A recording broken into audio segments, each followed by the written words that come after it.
বিশ্বনবী পাগলের মতো একবার হাউজে কাউসারে যাবেন, একবার সিরাতে যাবেন, একবার পুলসিরাতের দিকে, একবার হাউজে কাউসারের দিকে পাগলের মতো দৌড়াতে থাকবেন।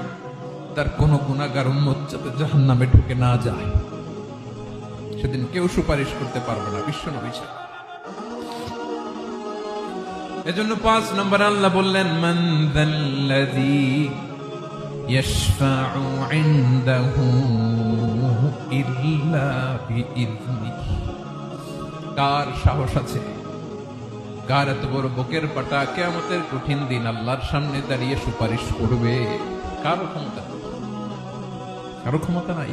বিশ্বনবী সেদিন সিজদায় পড়ে উম্মতের জন্য কাঁদবেন, সবাই কাঁদবে, নফসি নফসি, আল্লাহ আমারে বাঁচাও, আল্লাহ আমারে বাঁচাও। বিশ্বনবী বলবেন, উম্মতি উম্মতি। বিশ্বনবী আমার জন্য কাঁদবেন, আপনার জন্য কাঁদবেন।